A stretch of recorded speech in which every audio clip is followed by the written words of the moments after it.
Okay, so after everything is transferred from a memory card or other location to your project's project folder and organized into those little subfolders, it's time to import it into Adobe Premiere. So what we want to talk about first is how we start a new project in Premiere and how do we organize all the different media into bins. So let's jump into Premiere and see how to do that. So when you open up Premiere, you're going to be met with a window that looks like this. Go ahead and click the New Project button in the top left-hand corner so it opens up this window. In order to create a new project, we need to first give the project a name. So I'm going to call this the name of the project that I'm working on. You're going to want to do the same, whether it's a new project or lab. And then over in this project location, choose this drop-down arrow and select Choose Location.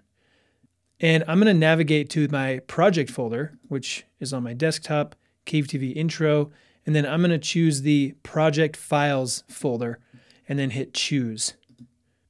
And then I can go to the bottom right-hand corner and select Create.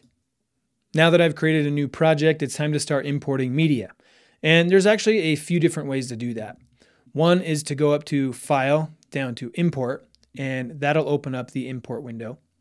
Another way is to double click down here in the bottom left hand corner of the window and it brings up the import window. Another way is to just hit Command I on your keyboard and that also brings up the import window.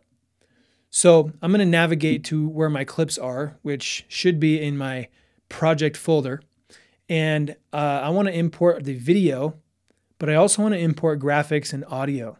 So the easiest way to do this is just to hold Command on the keyboard, choose the video folder, the graphics folder, and the audio folder, and select Import.